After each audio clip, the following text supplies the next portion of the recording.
Merci Balandia Radio Nabiso Rally nakati ya Gemena pe zinga bato nyonso bazali kolanda biso lelo tozali mardi le 8 septembre 2020 et kimia ya nkolo ezala na moko na moko et tozali kopesa ba contact na biso ya émission Le Temps de l'éclaircissement 081 168 11 59 081 168 11 59. Soki otali biso na internet na Google site na biso ezali medarkiala.com ou oluki evangileeternel.com bar medarkiala.html ko espacete. Donc au commis evangileeternel.com bar medarkiala.html ou au commis christ.equality.com bar medarkiala ko espacete .html. Que le Seigneur Jésus-Christ apambola moko na moko. Tous allez très reconnaissants parce que le Seigneur n'a pas si biso ce temps. Yango tolingi na tozongisa lokumu epai na kolo Yesu Kristo. Seigneur, merci. Parce que ceux qui tozui temps oyo ezali par ta grâce. Et komami solo na liloba na yo ke moto na ye moko akoki ko jamais kobakisa in kude na vie na ye, même si aza na bainquiétude de kobakisa jamais tant na ye. Et c'est Dieu qui dit au Fils de l'homme, retourne à la poussière. Merci Seigneur parce que ça dit que tous à la kino lelo. Et surtout au pécibiso temps où il y a parole. Le temps il y a grâce. Le temps il y a délivrance. Il y a pardon du péché. Parce que ta parole délivre. Au pécibiso un temps où ils allaient kolongola les abyssales des impudicités. Par le message que tu donnes aux ali kolongola yango. Vignon so démoniaque diabolique aux ali ko délivrer bateau. Ils ali kolongwa. Et komami dans leur détresse. Ils crièrent à l'Éternel. L'Éternel leur envoya sa parole. Et sa parole est guérie. Liloba et le biebi kisaka. Motonio so kolanda nzamba mona changement na katina ye. Surtout azwa makasi ya kosalela yo na bosantu. Lisumu ezala musika na moko na moko. Fongola pe moko na moko mayele ya koyoka malamu malakisi oyo ozali kopesa. Nga naza motei te Seigneur. Na boyokani oyo yonde motei na biso nyonso. Yonde ozali molakisi lakisa biso mambina yo ya bokonzi na Nzambe. La parole ya royaume. Fongola mayele na biso kulu. Tokokane lokote to sabese liboso na yo. Pardonne nos fautes. Pardonne mes péchés, mes erreurs. Je suis un homme faible. Nakokane lokote Seigneur. Regarde aussi mes frères. T'as là aussi mes sœurs. Pardonne leurs fautes. Zala grâce pour leur vie. Tosambeli bona kombo na Yesu Kristo. Kombo ya lisiko na biso. Kombo ezanga eloko te. Kombo na nzela na yango nde tozwi lobiko. Kombo yo mabolongo nyonso ezali kofukamela. Mingongo nyonso fe tatola. Ke nkolo azali Yesu Kristo. Na kombo na Yesu tosambeli. Amen. Amen. Vraiment, kimia ya nkolo ezala na moko na moko. Amen. Toyebi sije na biso ya munene oyo tozali kotambola na yango. Ezali d'abord sur les trompettes. Il y a Apocalypse 8. Tokokota pe na Apocalypse 9. Apocalypse 10. Selon que le Seigneur a kosala biso grâce. Na lolenge tozalaki kotambola. To différenciaki deux sons ya trompette. Trompette avec éclat. Na trompette sans éclat.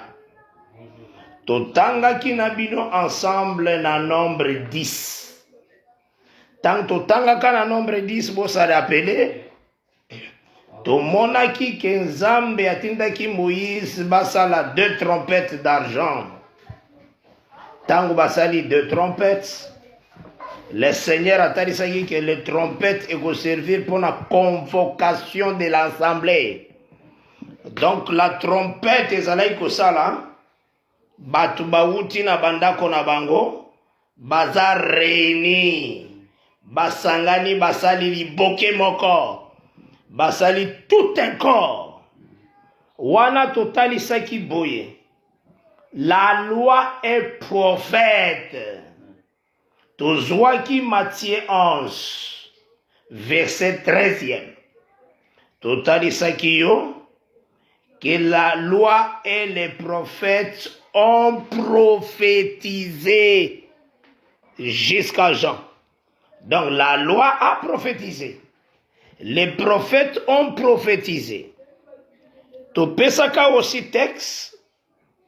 Il y a Matthieu 5, verset 17 et verset 19. Qu'on a le Seigneur à l'obaki, je ne suis pas venu abolir la loi, mais je suis venu l'accomplir. Alors, tant que le ciel et la terre subsistera, aucun iota de la loi et kozala ôté, jusqu'à ce que tout soit accompli. Alors, les termes que le Seigneur a talisaki, ce qui est écrit dans la loi doit s'accomplir. Donc, la loi et la prophétie. Alors, tokendaki aussi na texte, il y a Hébreu 10, verset 1er. Tomonaki komama kini. La loi possède l'ombre des biens à venir. Donc, ba biens à venir nyonso ezali koya, ombre nango eza na kati ya loi. Yango to se posaki question. Peut on répondre à qui? L'Apocalypse, c'est ça bien à venir. Tu comprends que par rapport à temps à la loi, et ça bien à venir. La parole révélée. Donc tout ce que tu as dans l'Apocalypse, et ça déjà en Moïse dans la loi. C'était la chose au total isaki. Et puis toloba ki boye. Kozwate Apocalypse 8. Au bandi koloba. Keza réchauffement climatique et ça le malatan lelo. To pekisaki lite ya wana na révérend. Pasteur ya branamisme. Lite ya te ya zamabe. To senga ki a se repentir mais ils appellent au lenge ya kimutu makasi devant la parole. Parce qu'on ne se moque pas avec Dieu. Si on te dit que la parole est comme ceci, étant fils de Dieu, tu dois t'agenouiller devant la parole. Oh, ils ont s'agenouiller devant la parole pour chercher sa gloire. Aza signe à ma baie. Et ça, exemple à malamute. Toloba ki boye que des trompettes et kobeta pour na ko rassembler. Tozwa ki Jean, tobanda ki na verset 46. Tokenda ki na verset 54. kuna tomonaki le souverain sacrificateur Caïphe tant bazalaki réuni na Sanhédrin, l'esprit etouchaki ye sans que ya yeba, alobaki il faut qu'un seul homme meure à la place à tout le peuple. Et Bible lobi dans Jean 11 verset 51, dans le verset 50, je lis au nom de Jésus-Christ. Vous, dans Jean 11 verset 50, vous ne réfléchissez pas qu'il est dans votre intérêt qu'un seul homme meure pour le peuple et que la nation entière ne périsse pas. Verset 51, Jean 11. Or, il ne dit pas cela de lui-même, mais étant souverain sacrificateur cette année-là, il prophétisa que Jésus devait mourir pour la nation. Et ce n'était pas pour la nation seulement, c'était aussi afin de réunir en un seul corps les enfants de Dieu dispersés. Voilà la trompette qui réunit. Amen. Donc Jésus-Christ a réunir en fait comme un seul corps. Yenda zalaki réalité ya son ya trompette o ezali ko réunir. Mais totangi yango na nombre 10. L'importance ya trompette, c'est pour réunir. Que ça sa convocation assemblée. Et trompette ezali ko beta na chaque fête juif. Nde tokendaki na Lévitique 23. Tant tokomaki na Lévitique 23, tomoni 7 fêtes de l'Éternel. Lokola nombre 10. Et lobi que trompette ko beta na ba fête. Tokendaki na Lévitique 23. Tomona qui fait ta Pâques. Trompette azali na kata fait ta Pâques. Tolobela ki ango déjà.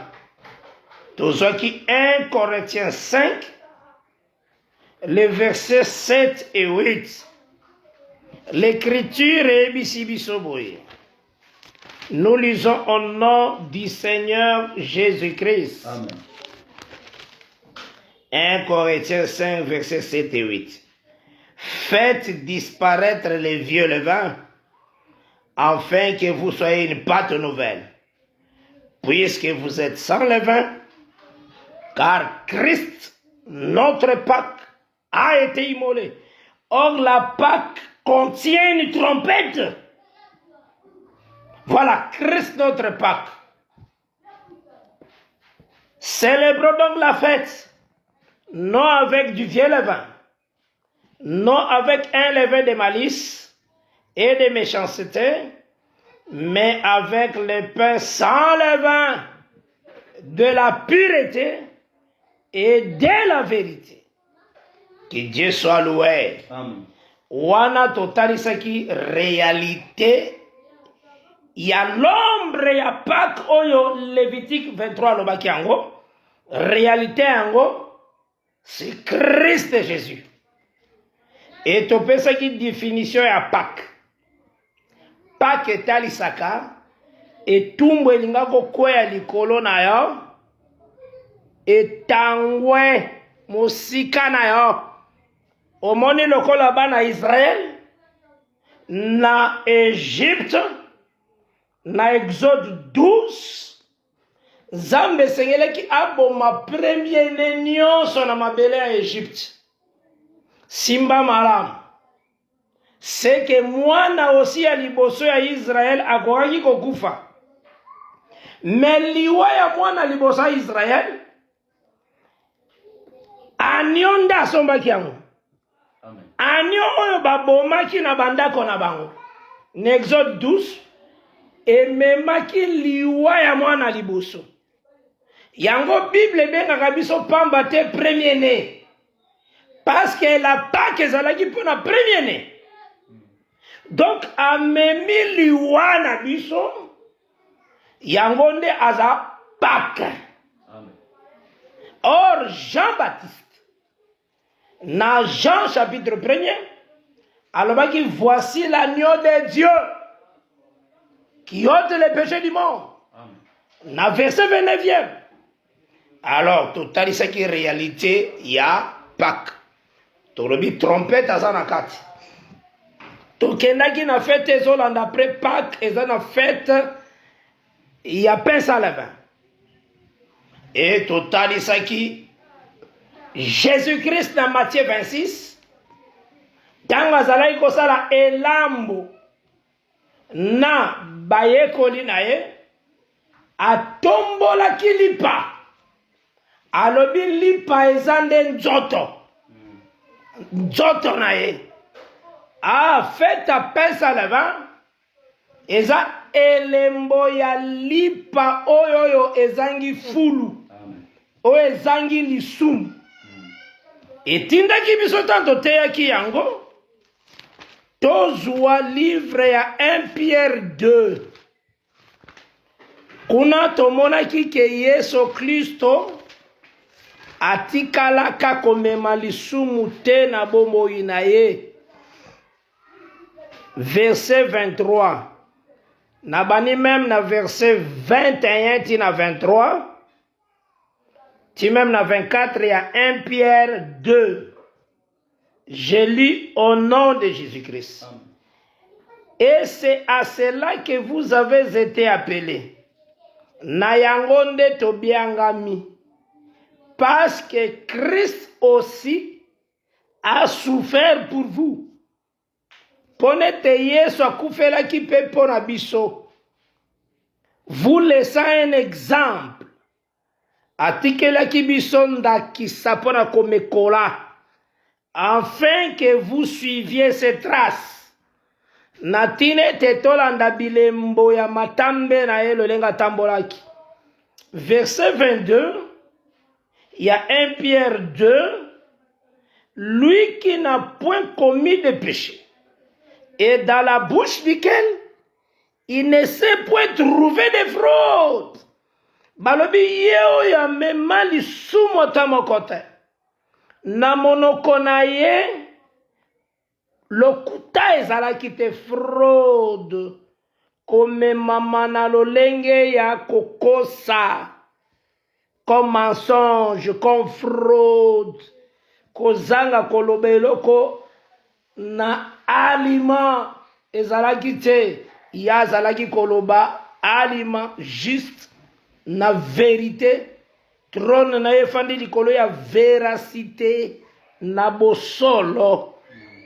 Le verset 23, il y a 1 Pierre 2 lobaki, lui qui injuriait ne rendait point de gire.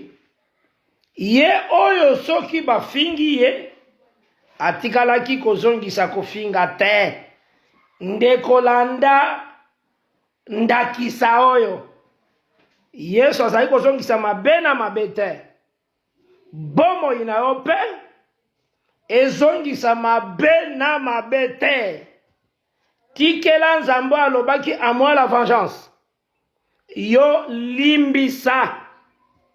Na continue verset 23. Maltraité, ne faisait point de menaces, mais s'en remettait à celui qui juge justement. Gloire à Dieu. Amen. Donc c'est que na katinaye azalaki comme pain aussi sans levain. Il marcha 33 ans sur la terre sans péché. Il n'a jamais confessé que asalaki péché moko na pensé. Père, pardonne-moi. Jamais. Jésus-Christ est différent. Amen. Très différent. Amen. Sa naissance est un miracle. Sa vie sur la terre est un miracle. Sa façon de parler est un miracle. Et ça a déstabiliser le monde du ténèbre. Parler de Jésus. Sa mort est un miracle. Le Dieu de gloire. Alors il est capable de couper sa vie na ye moko. peut reprendre vie na ye. Wana zali ko confirmer que ye moko nde azalaka tata, ye moko pende mwana. Que Dieu soit loué. A secoué certains miracles. Dans nos langages, na koloba na biso, tokoki ko komate na niveau oyo azali. Ata toko loué ye, toko tatola Yesu. Mais il est plus que ce qu'on dit. Azali aleki, atana lobi, azamonen, azabikamu, azaelonga, malobanangeza pauvre, et qu'on peut exprimer grandeur naïté. Il est plus que ce que j'ai dit. Le Seigneur de grâce, azali si haut élevé. Plus que ce qu'on pense. Amen. Plus que ce qu'on dit. Amen. Même quand on parle de lui. Amen. Maintenant nous tolobi ndenge singeli kolobate. Il est si grand, si merveilleux. Jésus-Christ. Il est grand. Amen. Il est puissant. Amen. A tamboli sur la terre 33 ans sans péché.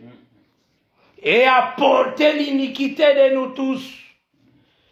Que Dieu soit loué. Amen. Donc, tozwa qui aussi, pour la kotali sa fête, il y a gerbe. Ne lobeli mususu prémisse. Et tindaki bisoto kene na Job 5, verset 26. Tozo tanga yango lisusu. Awa nazali ko parcourir des villes de la parole, oh, déjà si tu as utilisé. Tozui Job 5, verset 26e. Oh, que Dieu soit loué. Amen. Qui entrera au sépulcre dans la vieillesse, comme on emporte une gerbe en son temps. Voilà, tango mpakazo kota na nkunda ezotalisa gerbe yango tolobaki boye kokende koteya te lokola bato ebele baza na badifficulté na makambo ya Nzambe neti na babrochire ya Branham bazoloba Jésus akende pa Kayife Kayipa ya Herode bazongisi ye boye gerbe agite te gerbe tango aza na kati elanga aza na bomoi tango apikwami nde liwa yango nde Job 5 verset 26 yango totalaki ke tango azokoma na ndako ya Nzambe gerbe bazali komema bana Israel na Lévitique 23 bazali komema ngo devant sacrificateur. Or ndako ya Nzambe oyo basalaki ezalaki elembo ya oyo eza na makolo yango etindaki totanga Hébreu 9 oyo eza mateya deja si toteyaki tozongeli mbala ebele nde tozwi Hébreu 9 parce qu'il faut sillonner pour comprendre bien. Hébreu 9, verset 11. Totanga kayango déjà, totanga yango susolelo. Je lis au nom de Jésus-Christ. Mais Christ est venu comme souverain sacrificateur des biens à venir. Il a traversé le tabernacle plus grand et plus parfait, qui n'est pas construit de mains d'hommes, c'est-à-dire qui n'est pas de cette création. Et tango toyaki komona verset 24. Totangi yango encore, toujours à Hébreu 9, car Christ n'est pas entré dans un sanctuaire fait de mains d'hommes, en imitation du véritable. Mais il est entré dans le ciel même. Voilà. Place na nzamba zo yamba gerbe. Donc tangu gerbe zo koma na temple liboso nga nzambe, Hébreu 9 et le bien de ciel. Amen. Que Dieu soit loué. Amen. Et ça ciel même. La Christ a ken abiso. Omoni Paul tanga monaki. Liboke wana gerbe. Donc omoni na iba mama bozoka pondu, maboke ya pondu, bokangi maboke wana. Yango tozo mona ngo na français bazolo ba gerbe. Aussi parfois ndunda na yo opikoli yango na elanga, okangi yango bien matembele na yo. Bokangi wana lolengo sangisi yango nyonso elongo. Français obengango gerbe. Que Dieu bénisse. Amen. Maintenant, pourquoi yango nzamba tsaki feti mobimba pona yango? Ezalaki pona kotalisa boye. Kufa na Yesu to kufi na ye elongo. Lisekwa to sekwi na ye pe elongo. Tokei na ye elongo pe to fandi nesika ya makolo. Ekomami wapi? Ephésiens 2. À partir du verset 6e. Na verset 7. J'ai le nom de Jésus-Christ. Ephésiens 2, 6 à 7. Il nous a ressuscités ensemble. Omoni ensemble.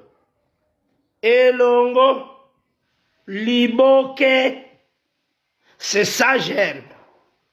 Et nous a fait asseoir ensemble. Ensemble. Des gerbes que temple. Parce que temple, parce que même gerbe na Israël, ezalaki elilingi, ya temple ezana Hébreu 9 verset 24, le ciel. Yangwalobi, et nous a fait asseoir ensemble dans le lieu céleste. Que Dieu soit loué. En Jésus-Christ. Voilà le lieu céleste. C'est en Christ Jésus. Parce que Jésus est le ciel. Que Dieu soit loué. Amen. Donc c'est que totambolaki, totalisaki wana, faites wana, c'est ce que nous prêchons. Et sa trompette, Christ ressuscité, l'espérance de la gloire. Nous prêchons Christ crucifié. Yende tozali koteya. Et la bonne nouvelle pour Abisso, c'est la mort de Jésus-Christ. C'est la Pâque. Que Dieu vous bénisse. Donc, yango totambola ki ke tangu gerbe ke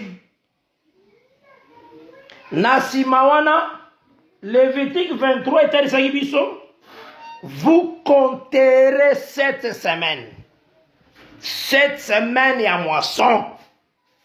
Yango totali sakiboui. Gerbe ezali comme prémisse. Tomonaki yango na 1 Corinthiens 15. Totangaki na bino écriture. 1 Corinthiens 15. Na verset 20. Je lis au nom de Jésus-Christ. Amen.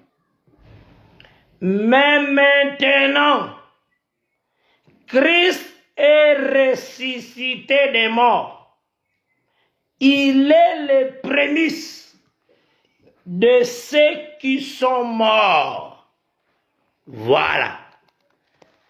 Tangu tozwaki likomami oyo, nde tindaki biso toya kotanga Jean 3.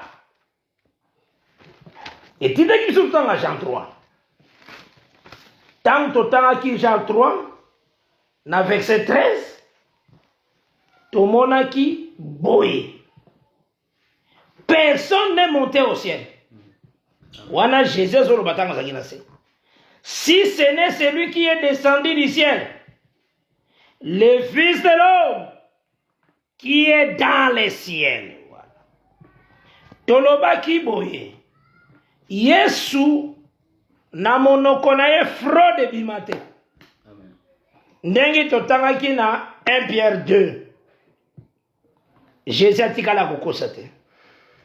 Jésus atei tango azaki na mabele awa moto moko takenda likolo.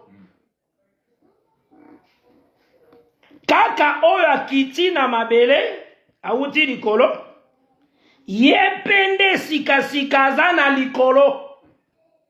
Donc Yesu azalaki na se aza pe na likolo tango azalaki na Israel. Donc tango batunaka bino mokola libatisi mongongo eza koloba likolo wana Yesu azalaki na se mongongo wana nde ya nani? Yebisa d'abord moto wana ke eloko wana ezalaki nde emoniseli.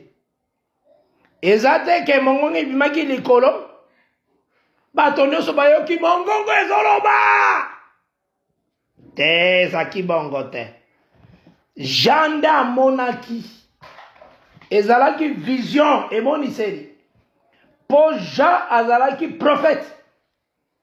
La prophétie eza science eza nzebi ya koyeba makambo oyo ezali ya kobombama yango nde esakweli. Kolo apambola yo mingi. Donc oyo azalaki koloba likolo wana Jésus a répondre biso na verset 13. Il y a Jean 3 alobi ye azali na se ye mpe kaka na ntango wana aza na likolo.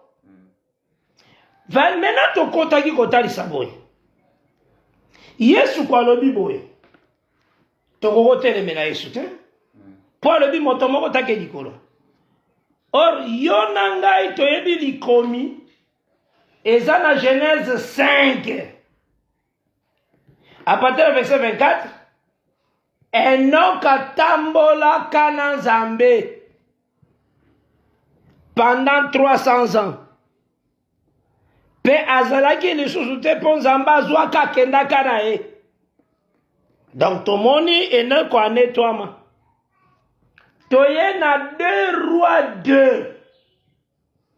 Tant tozotala 2 rois 2 tozomona lisusu totangi nanu texte yango ya Genèse 5. Eza makambo déjà si toteyaki nde nazoleka ngo malembe po quand même moko na moko azala quand même na likanisi ya makambo totambola nango. Verset 24 ya Genèse 5 nazali kotanga na kombo na Yesu.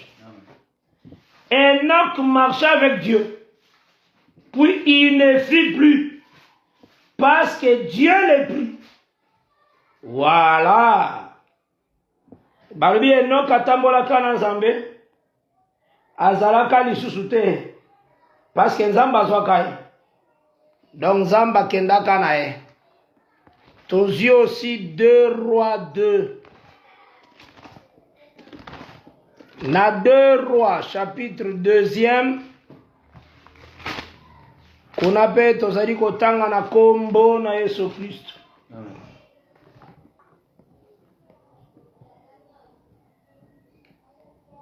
Verset 10. Élie dit 2 rois 2 na bani na verset 10. Nazotanga kaka. Tu demandes une chose difficile. Mais si tu me vois pendant que je serai enlevé avec toi, cela t'arrivera ainsi. Sinon, cela n'arrivera pas. Comme il continuait à marcher, en parlant, voici un char de feu et des chevaux de feu. Les séparèrent l'un de l'autre. Et Élie monta au ciel dans un tourbillon. Voilà l'écriture, verset 11e. Élie monta au ciel. Et Enoch aussi, Dieu l'a appris à quelle année?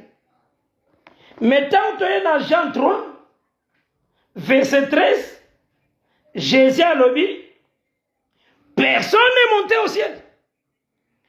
Tu répondras que pourquoi Jésus a lobaki bongo?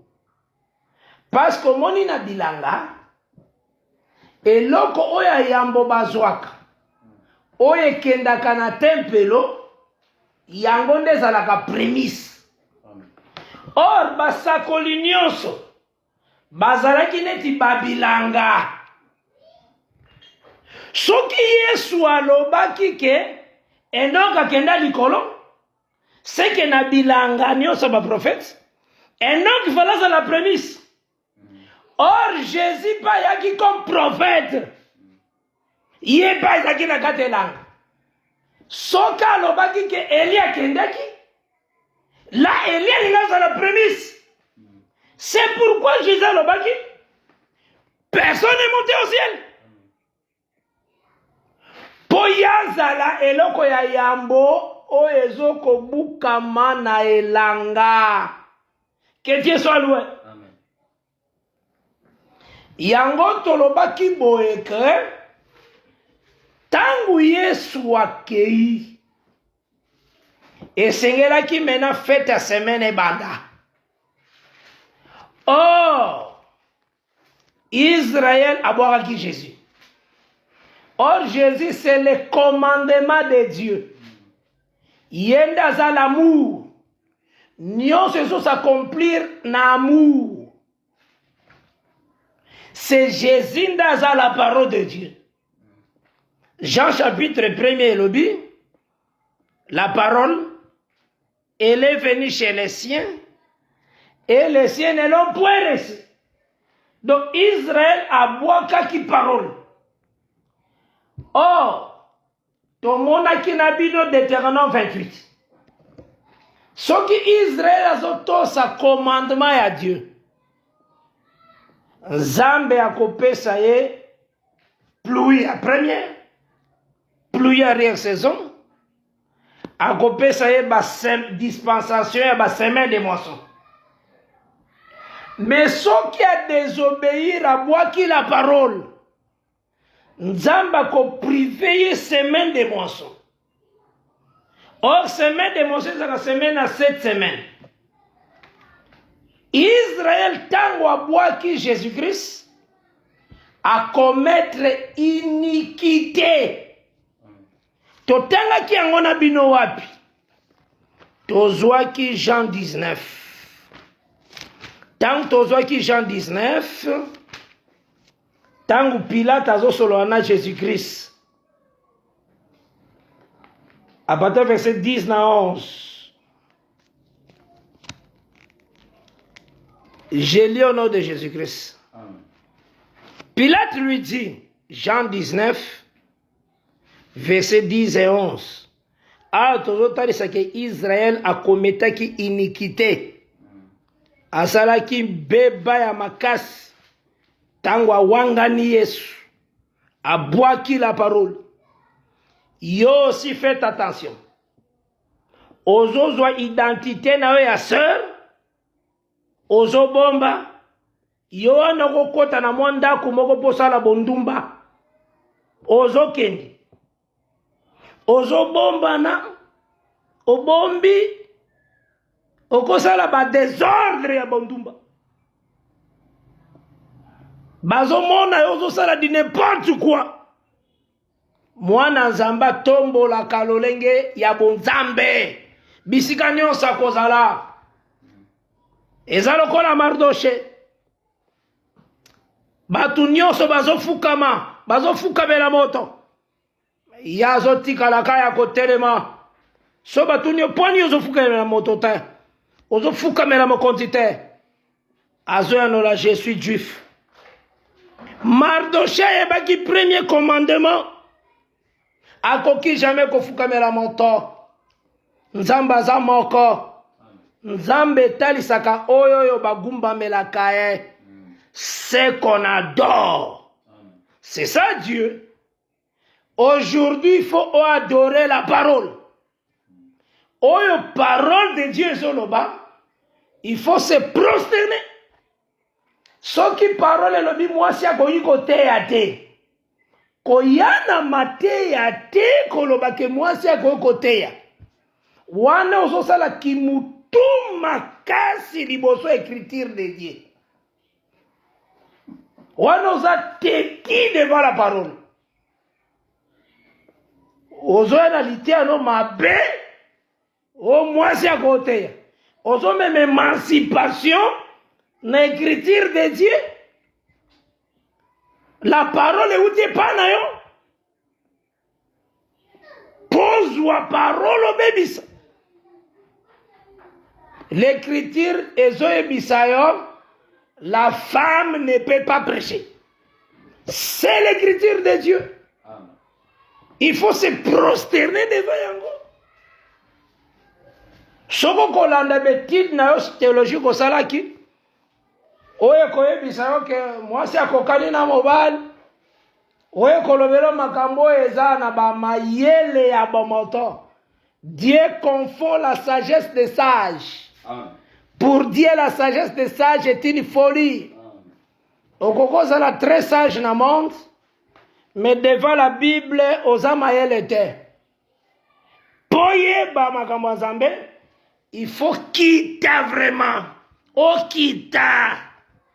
Oh, c'est pour la quoi apprendre. C'est très important. Donc, Dieu, c'est ce qu'on adore.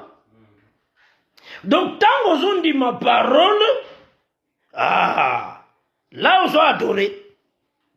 Si on voit la parole, on a net, on a ma bikeko. Neto yoka kabato bakendaka na bandako banganga.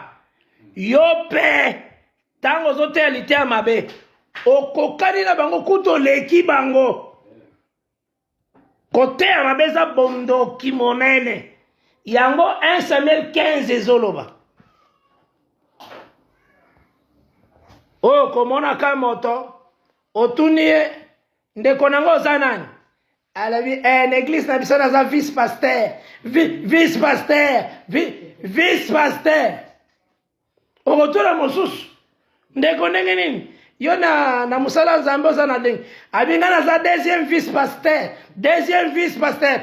O monango api. Na Bible. Wale za makanisi na bino. Nazo continuer kotanga. Israël a boakaki parole, a rejeté la vérité. C'est ça l'iniquité. A wangana kizambe.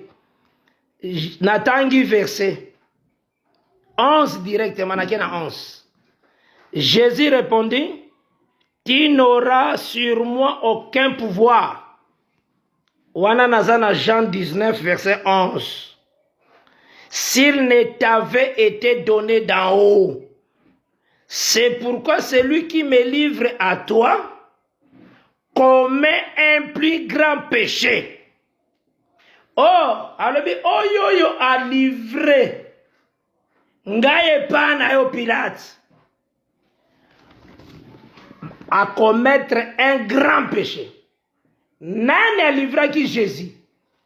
Tozomo nango na Luc 24 na verset 20. Tozotanga na kombo na Yesu.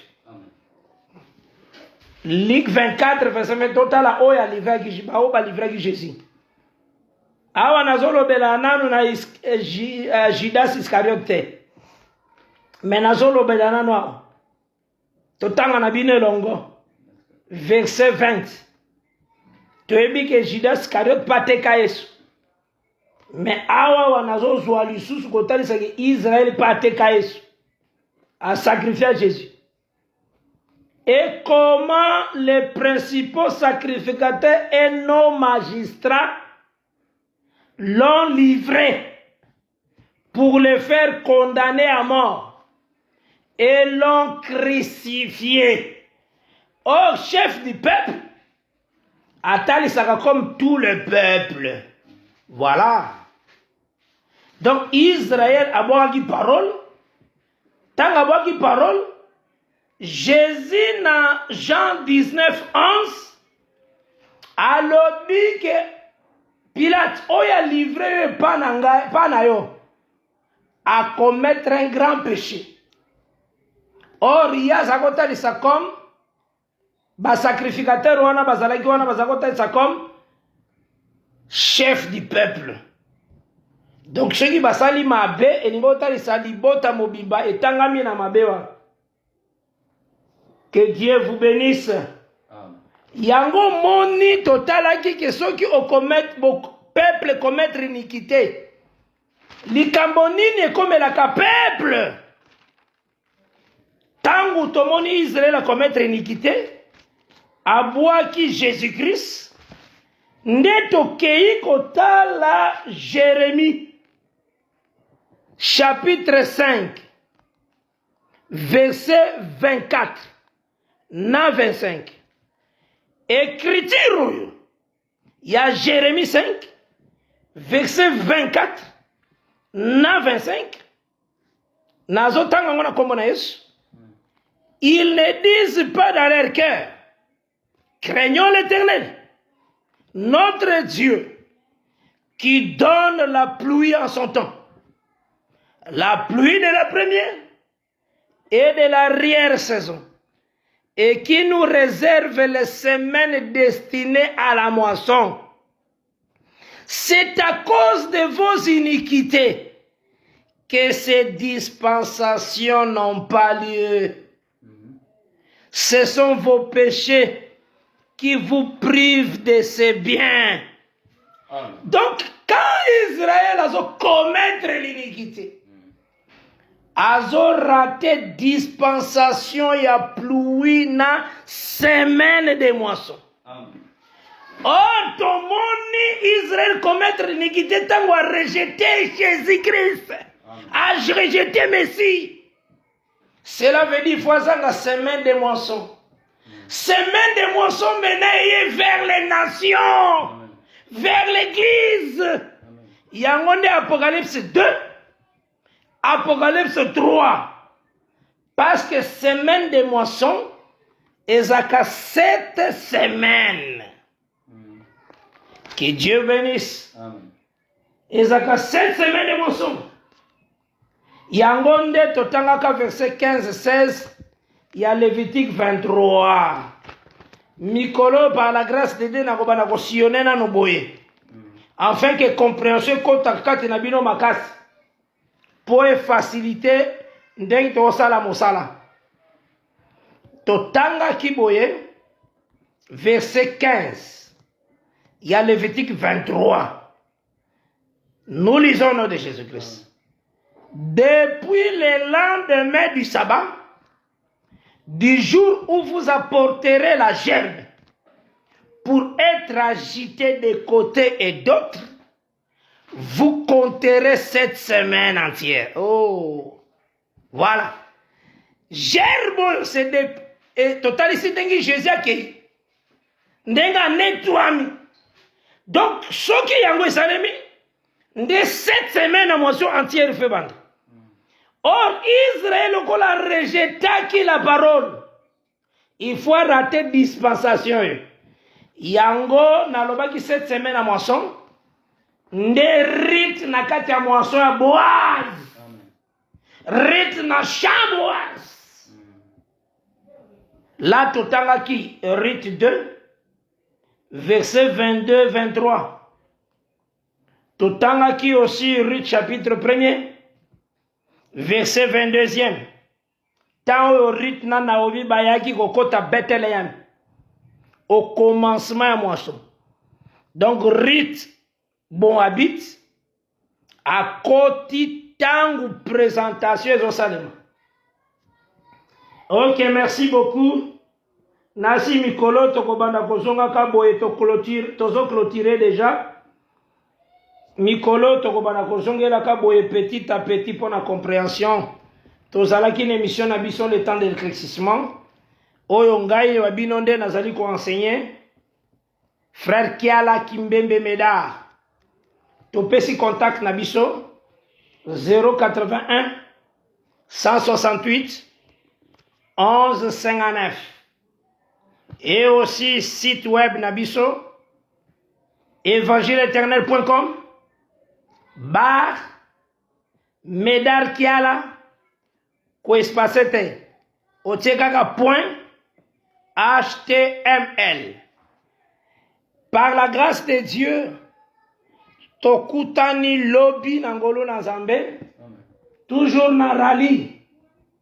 Tokutani à partir à 17h. Pour continuer le lenge nazo talisa d'abord la façon dont tozoko tambola. Pour enfin que compréhension moko na moko ezala malamu. Seigneur, merci na lolengo kambaki biso na oyo. Mosala na o émission nazongisi matondi nyonso epa na yo. Sala ngolu pona ndeko moko na moko. Pesa ye lolenge ya bomo ya bosantu. Lisumu ezala musika na moko kolo. Sala moko na moko ngolu ya kosepela kosalela bolamu. Lisumu etika ye na kombo na Yesu Kristo. Kimia ezala na bandako ya moko na moko. Maladie etika bomo ya ndeko nyonso azali kolanda na kombo na Yesu Kristo. Tokutani par la grâce de Dieu lobby na 17h na rallye. Que Dieu vous bénisse. Amen. Je vous aime tant au nom du Seigneur Jésus-Christ. Amen. Amen. Amen.